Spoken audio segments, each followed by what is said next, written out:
revealing itself above all as physical and verbal, the evidence of the body of metamorphosis.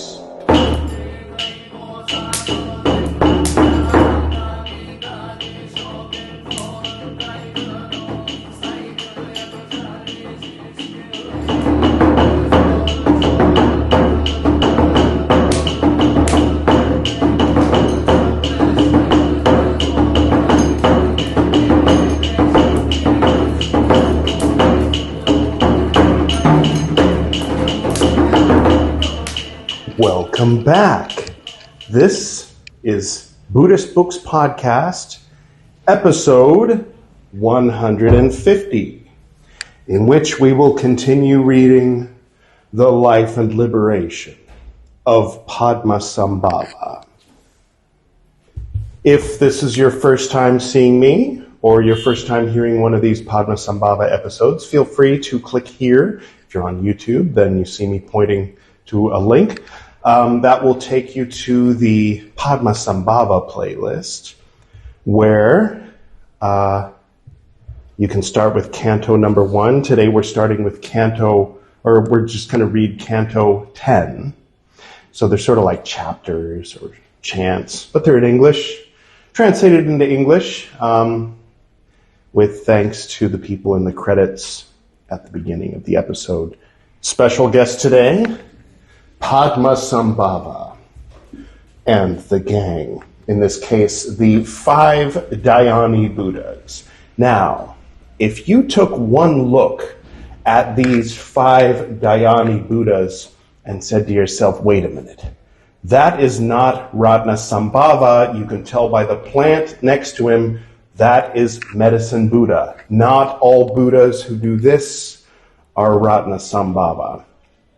If that indeed was your first thought, then you already know more about Buddhist iconography than Exotic India Productions Incorporated Accessories LLC Limited, or whatever it is, because that's where I got this.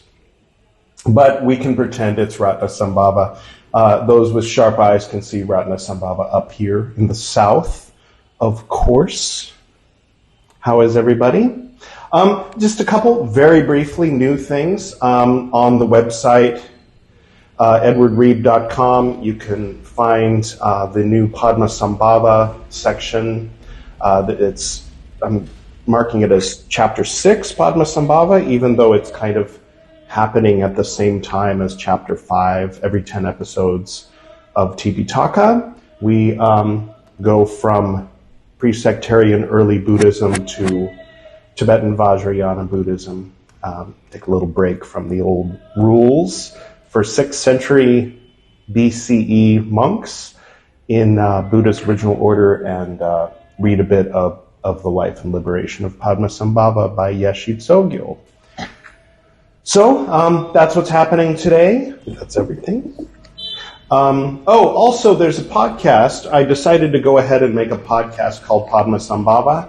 You can find it there on Spotify or on Apple Podcasts, or indeed wherever you find your podcasts, your preferred podcasting platform, if you will. And I did trim out a little bit of the excess rambling at the beginning of episode 1 and 2 for the audio only for the podcast. But if you go to that playlist I pointed to earlier, it's visual too, so it's a little bit more worth it to see what's going on, because there's a lot of antics and paintings of pillars and things like that going on. That pillar specifically, this one, in the second one. All right, let's get to it. Canto 10. The conversion of the kingdom of Megavat by the possessor of the 2 doctrines. Thereupon Padma, the body of metamorphosis, manifesting in the world of man, considered in the territory to be converted the king of Megavat. This king and his contemporary Nam She Tsai Chod, seeker of Vijnana, were converted by the threefold perfection. Then, after Vairocana, at the time of the warranter of the world, as the Mantrapala Hagjor Yeshe, knowledge of the conjunction of signs, Padma again manifested the body of metamorphosis. And as Ratnakirti manifested the body of fruition. Dugpo Perchin, furious dagger drawn, was converted when Padma's body of metamorphosis became visible high in the heavens. And Donjor Jugsid, ardent one who urges union, was converted by Padma's manifestation of the body of fruition. Rahu, similarly, was converted by a solar manifestation of the body of metamorphosis. The three worlds were converted by an omni-salvational manifestation of the body of fruition. Brahma was converted by the body of metamorphosis, appearing immaculately, and Vaidurya by the body of fruition appearing royally, the head of the Vignas, Odgi Chog, excelling light, and those contemporary with the two manifestations were also converted, revealing itself above all as physical and verbal, the evidence of the body of metamorphosis is tranquility of the senses, gentleness, a peaceful heart, quietness, and the holy perfections. Exerting the threefold activity, the evidence of the body of fruition places on the road of encounter anyone who has not yet rejected the 5 poisons. It has as its 5-fold mass the 5 families to express the formulas. And as immutable mind, the exceeding insight of the plane of essence, 6 classes of beings being supposed, it is the vehicle of the signs. 3 classes of beings being supposed, it represents the exterior formulas. 5 classes of beings being supposed, it represents the esoteric formulas. At the same time, since these beings were reflecting on virtue, desire decreased. Elsewhere, in the 4 elements, earth, water, fire, and wind, in the Kamaloka, desire arises by itself. To begin with, the look incites to desire. From the exchange of a glance come joy and delight. Then the laugh incites to voluptuousness. With great satisfaction, each laugh at the other. Then joining hands incites to desire. By holding hands, each presses the other. When the arteries and nerves become altogether agitated, the embrace of male and female incites to desire. Because of the four desires, the four elements come together. Because of the look, a clear reflection in the watery element and moist seed cause spontaneous generation to ripen beneath the water. When, with the laugh, the windy element rises and vibrates, the wind's virtue and the seed bring about birth from a womb.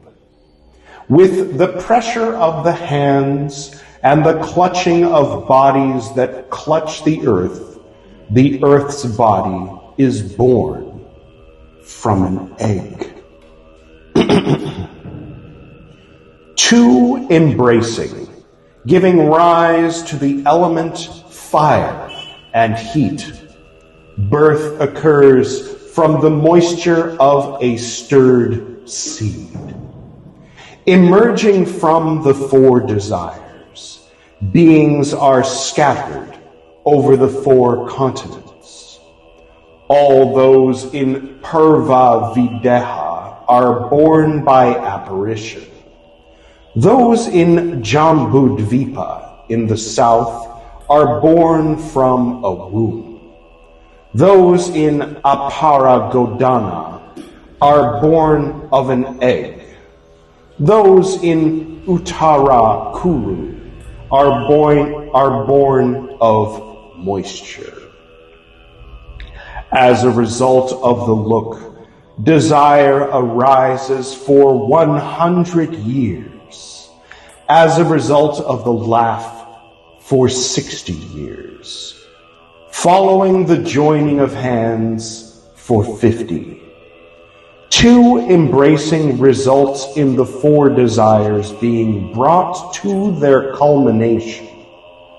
First, the feeling of love perfects the glance. Then, the spreading smile perfects the laugh. And similarly, the grasped hands perfects the intertwining. With the caress, the gate of sex reaches contiguity, and the embrace will consummate the voluptuous desire. Thus, the doctrine which is accompanied by wisdom converts the sons and daughters. Of the history, unabridged, of the lives of the Guru of Udayana, Padmasambhava. This is the 10th canto, the conversion of the kingdom of Megavat by the possessor of the two doctrines. Sealed oaths.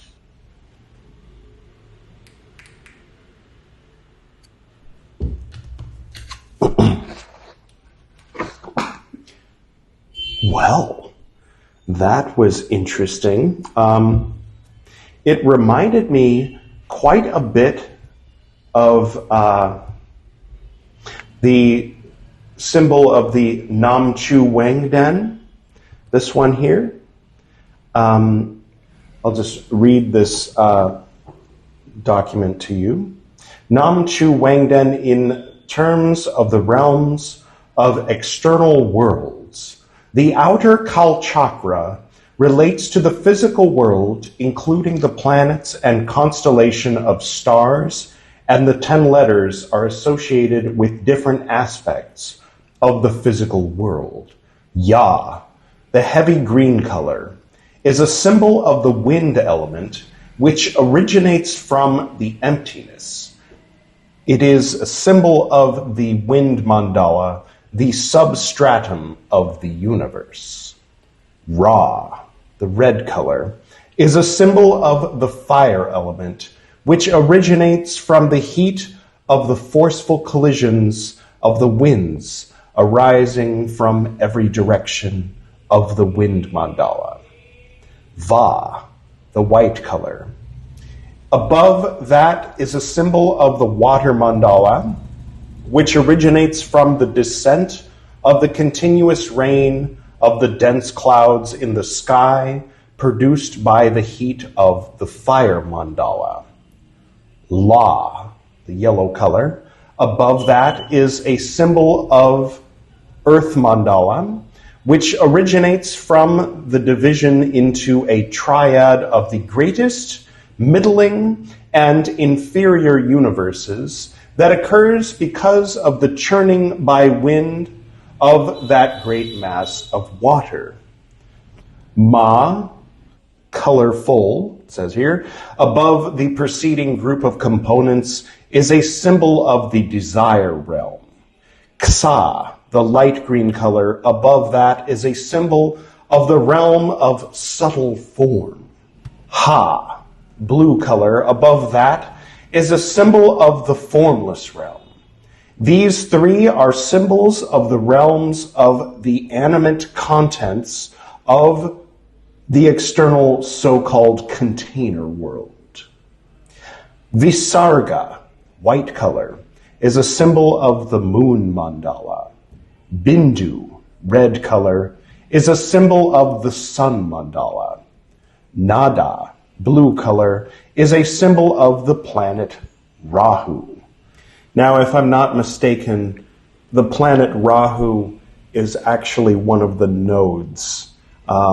It's the intersection where the sun and the moon paths intersect, and when they arrive at that point at exactly the same time, then it's an eclipse. So yeah, by planet Rahu, they don't mean a literal planet. They mean one of the nodes. I'm not sure if it's the north node or the south node right now. Forgive me, I'll look that up and get back to you later. Okay, now here is Nam Chu Wangden in terms of realms of the inner Kal Chakra. So that all was like the external macrocosm. This is our microcosm, if you will.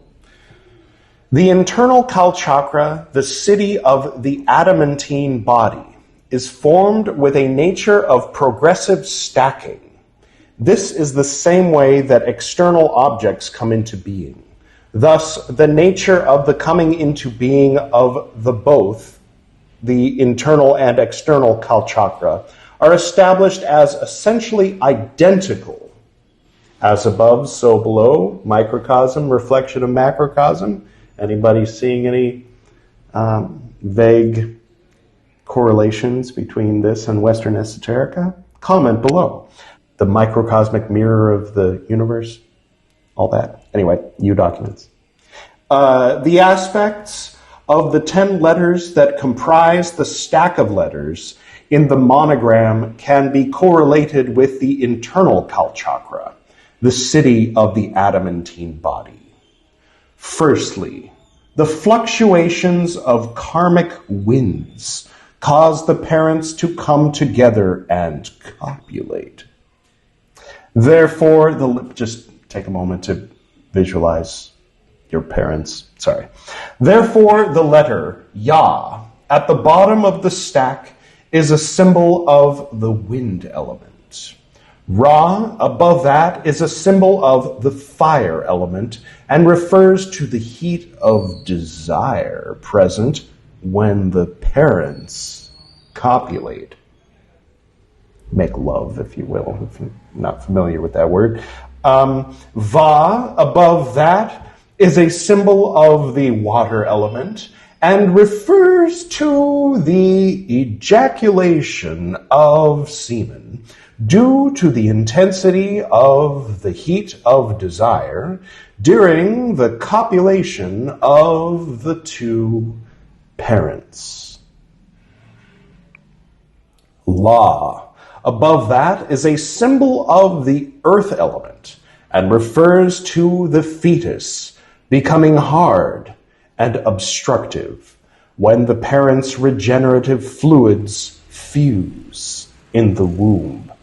This is how the progressively stacked mandalas of elements are correlated with the internal Kalchakra, the city of the adamantine body. Ma, above that, is a symbol of the basic constituent of the grouping of the six sensory consciousness: tactile, olfactory, auditory, gustatory, visual, and mental sense perceptions. Ksa, above that, is a symbol of the basic constituent of the fulfillment of all of the aggregates: psychophysical bases of perception and sense spheres.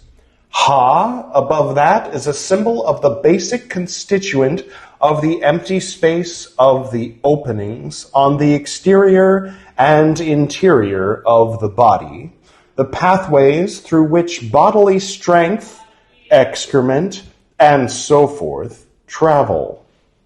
Visarga, above that, is a symbol of sentient beings' life force and right lateral channel. Bindu is a symbol of sentient beings' heat and left lateral channel. Nada is a symbol of the wind and mind and the central lateral channel. So there you have it. Kind of interesting. Don't know if it's exactly a one-to-one correspondence with the canto we just read, but now I can listen to this episode, even as you listen to this episode, and make notes and see about that. If you're interested, I will go ahead and post a link to the PDF that I was just reading from that was sent to me by my friend sharing in Bhutan, and in the webpage connected with this episode, or in the description below for those on YouTube. So, if you learned something today, and you haven't already, this is a new channel, not the same one that you subscribed to if you subscribed to Buddhist Books Podcast more than 4 episodes ago. Do take a moment and just check, scroll down a little, see if you're subscribed, and if not, go ahead and click that subscribe button, and I will be very grateful. But either way, thank you, Lord Padmasambhava, Guru Rinpoche, for your presence, your teachings, and thank you to the 5 Dhyani Buddhas representing the 5 Buddha families. And that has been your Vajrayana Minute. We'll get back to the pre-sectarian early Buddhism for the next episode of Buddhist Books Podcast, but if you are on the Padmasambhava podcast, then the very next episode you will hear will be part 7, in which we'll read Canto 11. So there you have it. And I hope everyone has a wonderful day. As always, I will close with the prayer that my father and I used to perform at the closing of our Nyingma Buddhist sort of meditations that we did in the morning.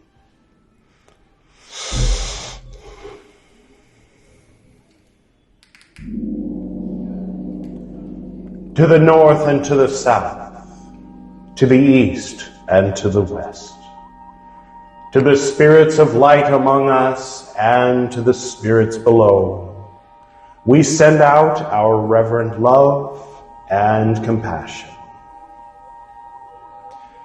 May all beings be happy.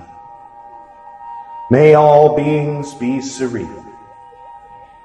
May all beings be in peace.